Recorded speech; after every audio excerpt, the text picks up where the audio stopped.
Hello you guys and welcome back to another video, and I hope everyone's having an awesome, terrific, blessed, great day, all that great stuff. And we are back with Mr. Nightmare's 4 disturbing true high school stories. I haven't been in high school in like 4 years, so I'm really interested to see what he got. So sit back, relax, get your snacks, and let's get into it.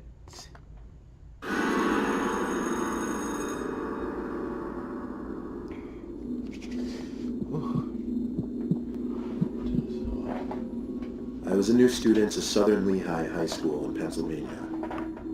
Going into my junior year of high school, not knowing anyone was really rough. Everyone obviously had their friend group sorted out by then. The worst part was lunchtime, though. My school wouldn't let juniors leave for lunch, only seniors, so I had to eat in the cafeteria. I was dreading it because I knew I'd have no one to sit with, and I didn't want to force myself into a random table. When lunchtime finally came, however, I walked into the cafeteria with my tray of food looking for a place to sit. Every single table was taken. I didn't even have the option of sitting alone. But there was one table in the corner of the cafeteria with only 2 kids sitting at it. That was the least intimidating spot to sit, so I walked over and asked if I could sit there. They both looked at each other, and one of them said yeah. I noticed upon sitting down that the 2 were identical twins.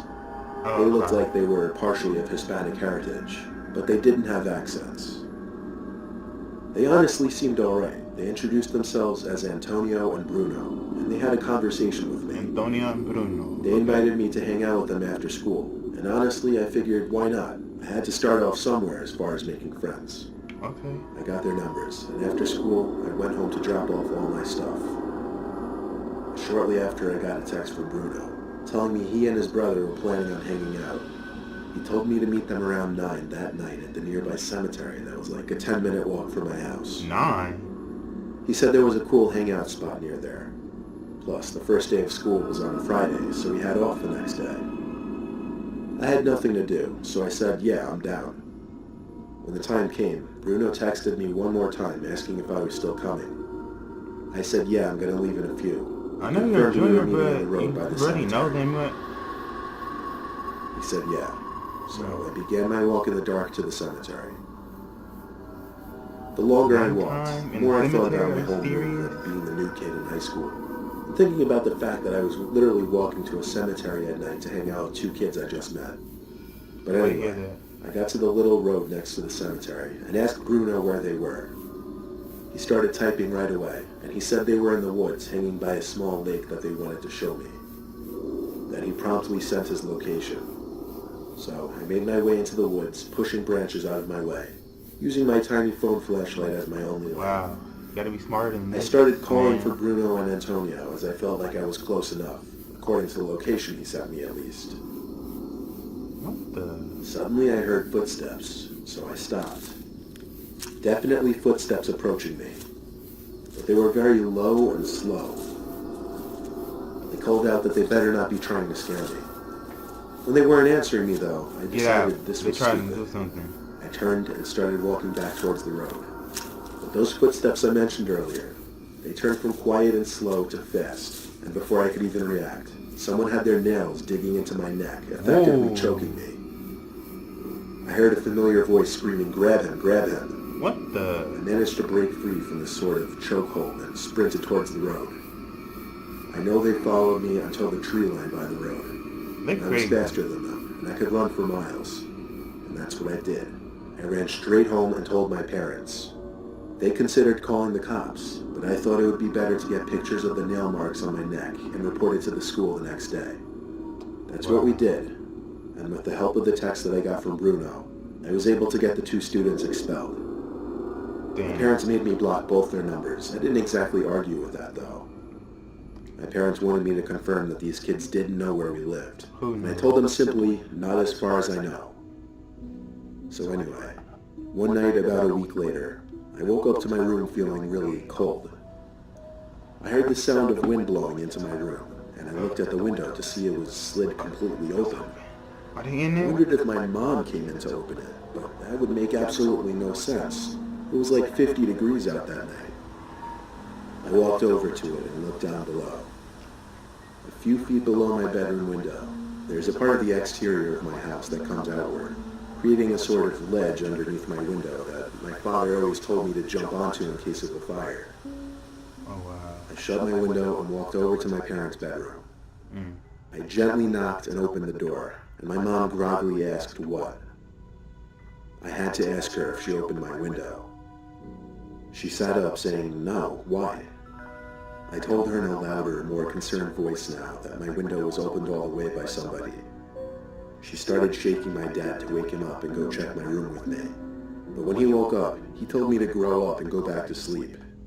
What? I left my parents' door open as I walked back down the hall to my room. Oh, God. And I picked up on something that I'm surprised I picked up on. They was The in door. there. It seemed to be half shut now, as opposed to completely open when I left. Wow. I pushed the door open just a little bit so I could get a look through I the gotta work crack for you, and Dad. see if, someone was behind the door.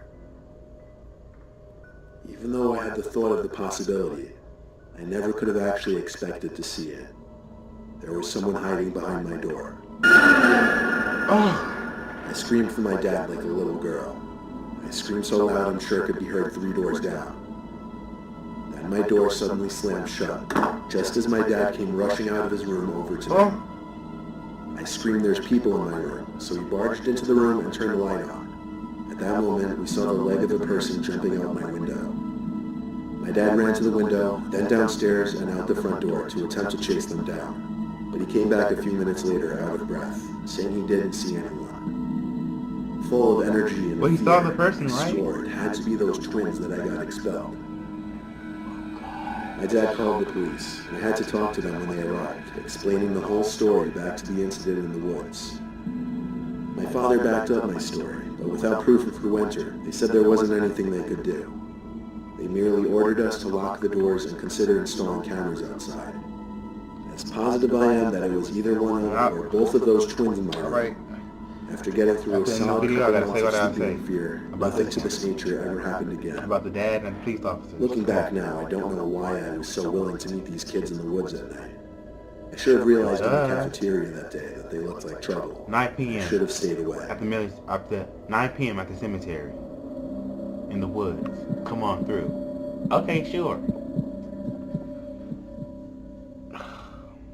Freshman year of high school, 2007. Gym class last period. We had a substitute gym teacher on one of the stormiest days of the year. He was an older man, not a senior citizen, but gray, maybe 55 to 60.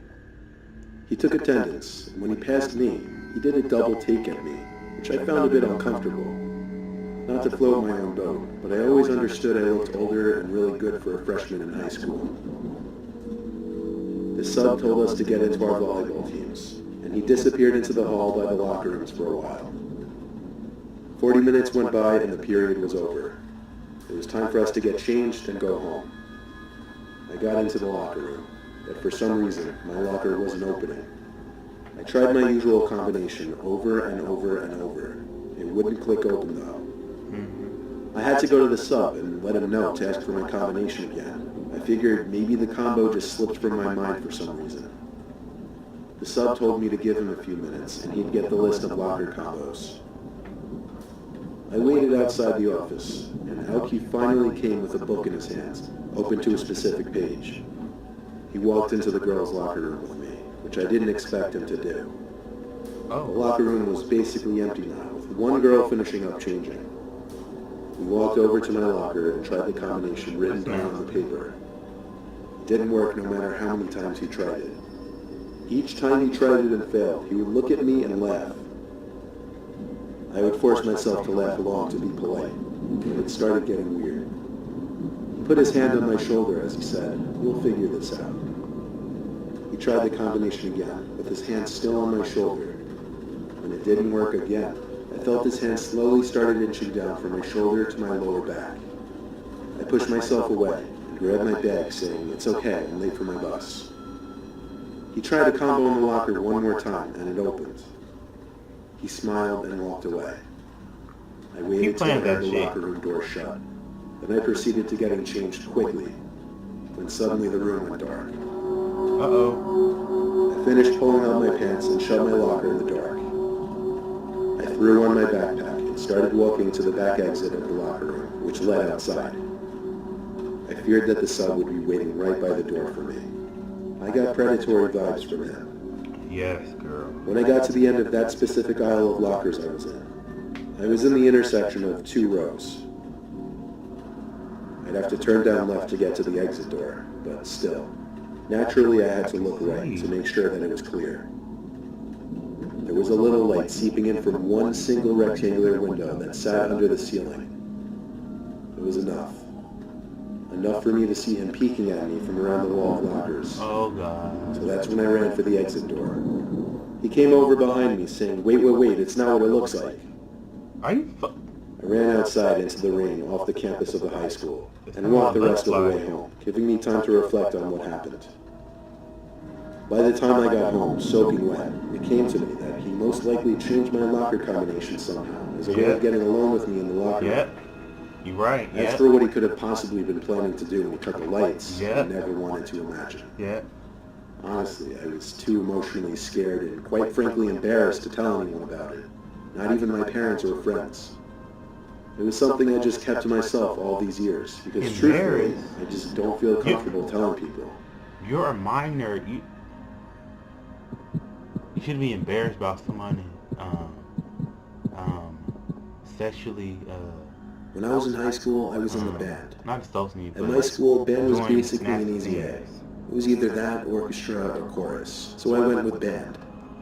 Anyhow, our band teacher, Mr. Nicholson, had the grading system set up so that as long as you attended class and went to your weekly lessons, you got an A.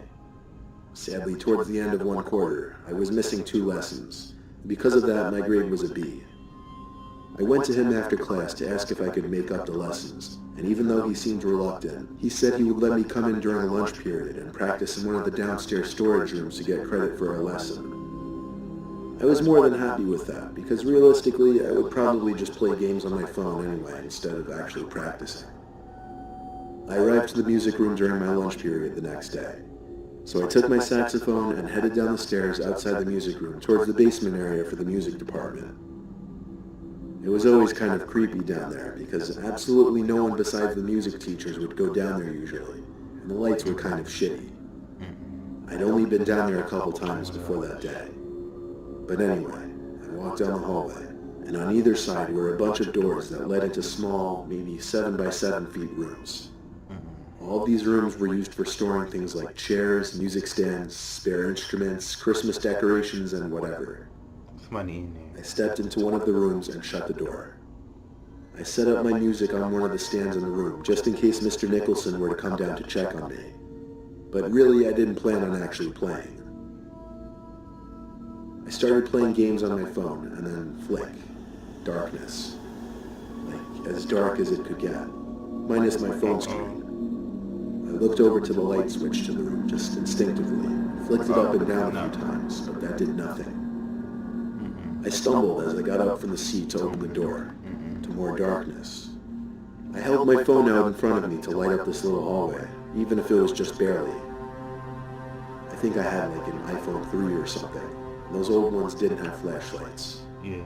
But anyway, that little light from my phone was enough to see one of the doors open near the end of the hall, and I heard something being dragged in that room, like one of the big plastic containers. There was also manic breathing, followed by animal-like grunting. Then I saw a big plastic container being pushed out of that room into the hallway.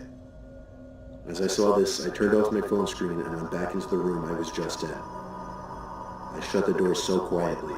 I don't know what exactly I was thinking in that moment that I decided to hide, but I think the strange sounds I was hearing from this person, mixed with a random blackout, made me wary of staying in that hallway. Ooh. Whoever that was blocking the stairs though. Of course, I got no reception down in that little basement area. All I felt comfortable doing was sitting in that room and waiting for the lights to hopefully turn back on. But the lights seemed like they were never going to turn back on. So I decided I would try and get back upstairs again, I quietly opened the door with my phone in front of me for light. Then I stepped into the hall. I inched up a little closer to the stairs, then I heard something again. I quickly crept into the next closest room with the door open and shut it. I still didn't know what I was hiding from. Upstairs. Could it have been a staff member or a janitor? At that point, the only reason I had of thinking it wasn't was because they only appeared down there after the lights turned off. I stood in that room in complete darkness, only listening and waiting for another sound from outside. Another dark room. But you know how when you're in a room with someone, even if you don't necessarily hear them, you can kind of just sense their presence?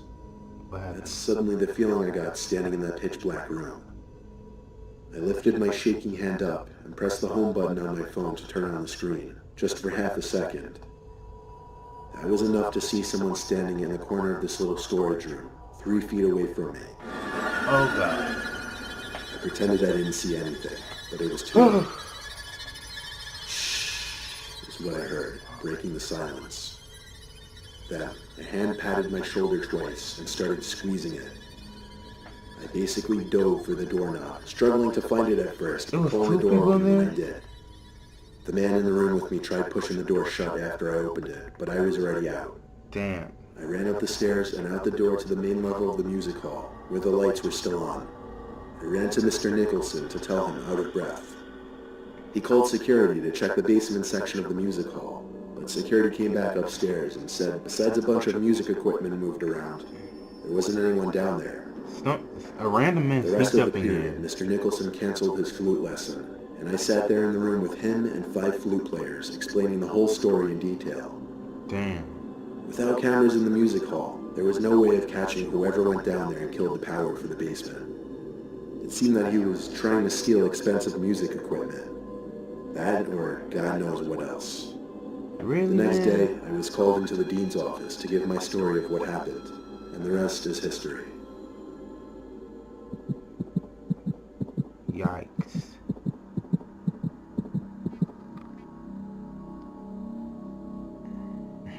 One night, my friends and I hatched a genius plan. We'd sneak into the high school basement through one of the windows that was broken and never fixed. The thing about this window, you'd have to hop a short metal gate surrounding an outside staircase leading to the basement.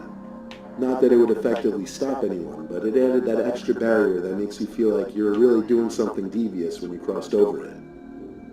We made sure there weren't any security cars anywhere nearby and hopped the gate. Crawling in through the window proved difficult, considering we had to boost ourselves up, then crawl through an insanely skinny opening.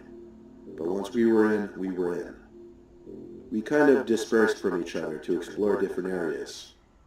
One thing was for sure, the basement of the school was a mess, and anything but interesting. What do you expect? There was little Basement. light. One small white light was on in a far corner, and the exit sign light actually produced more light than you'd think. I was looking around when I saw one of my friends in front of me. It's like He sometimes whispered, "Let's Outlast, go man. upstairs." So I followed him upstairs, and he opened the door up to the main hallway of the school. Everything was dark. I always thought there were at least some lights left on in the school at night. But no, not a single light was on. And all that really stood out as far as the eye could see were the various exit signs glowing red. I followed my friend down the hall and remembered saying, "Dude, this is really creepy." And he replied back, "Shh." But I realized he was right. Who knew if somebody else could be in the building besides my friends and I? Little did I know just yet. I followed my friend to the bathroom, and he went into one of the stalls. I whispered, "Hurry up." Oh. I waited for a while. Then my phone started to ring. I picked up, and it was one of my friends, Chris. He asked, "Where the hell did you go?" I said I'm upstairs with either Roland or Brendan. He said, "What do you mean? They're with me." And right after, both Brendan and Roland said hi, apparently on speakerphone. What? I stuttered the word "I" and stopped, trying to think straight. Then, there was a laughing coming from in the stall. Not the laugh of any of my friends. I looked up at the stall. There was someone looking over it at me, probably standing on the toilet. My God. I screamed "holy shit" over and over into the phone as I left the bathroom. Shortly after I was out, I heard the stall door slam shut. I tried to run back to the basement in the dark, but it wasn't too easy to find in the dark. Luckily, I managed to find it, so I started to scream their names as I ran down the stairs. I screamed, "Go, go," when they answered, and we one by one jumped off some kind of bucket onto the window ledge and crawled back outside. I was the first one out, though, afraid that person from the bathroom was following. When we were all outside, I explained to them, out of breath, while also laughing now that I felt safe with all of them next to me. I guess we were loud or something, though, because as we all just started looking around at the whole school building and all the classroom windows, in one of the downstairs windows was someone with their hands pressed up on the glass. We could only see maybe half their face. I said, "That's gotta be him," as Roland ushered us to get the hell out of there.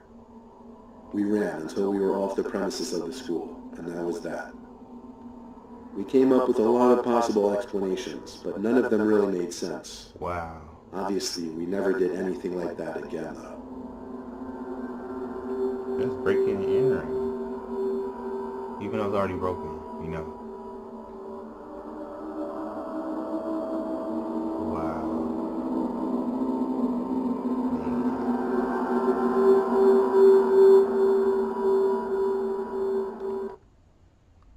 Okay, so you guys, the first story. Let me explain something.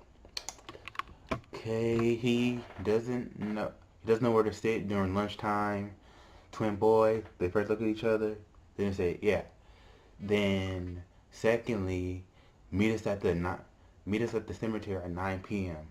Who goes to a cemetery at 9 p.m.? No, and you barely met these boys the first day, and they said we're in the woods somewhere, right? And you hear a familiar voice, you're hearing footsteps and all that. Then you run back home. Then the parents are you're explaining this to your parents. Then I think that night when his room opened, his window opened, he goes to his mother. The mother wakes the dads up. The dad's like, grow up, blah blah blah. But for the dad to say that, like, would he suspect something? Like, if I'm telling you this and I just got scratched up by these I don't want to say demonic twins, these evil twins, I should say. When you suspect something, he said, "Oh, just grow up." No, and police officer to there wasn't any witnesses, so we don't have any proof. But just yesterday, I just told you that these twins scratched me up. So when you I don't get it. Like, I know they have an address or a parent's phone number they had, you know. And the second video, what was the second video? Wait. What was the second video, guys? Oh, the creepy old man. Strike one. Why are you following me to girls' bathroom? And you should have told me the locker combination myself. Okay, 12, 42, 15. Boom. And I know he set that alarm because you guys know they have, you go to the bathroom, they have time set. He did that shit himself. I know, so that was strike three. Strike number four. You rubbing my shoulder and all that off my back. That's some pedophile shit right there. Oh, you tell me when it goes dark.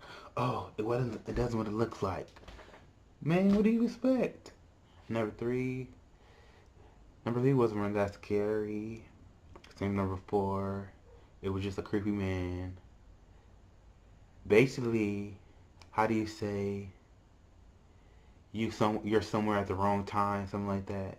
Basically, but yeah, that's all I gotta say. But for third story, I think that man knew the girl was in the side, and that student was inside because it went dark like twice in each room, and when the student said they was blocking the staircase. So yeah, I'm not gonna lie, all these was creepy, but probably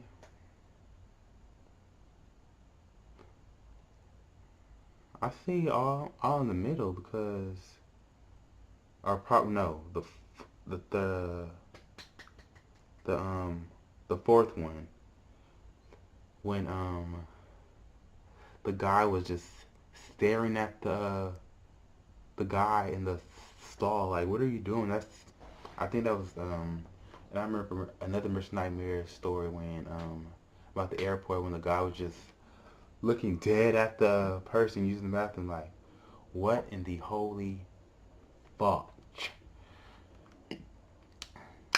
But yeah, this was the most creepiest one ever.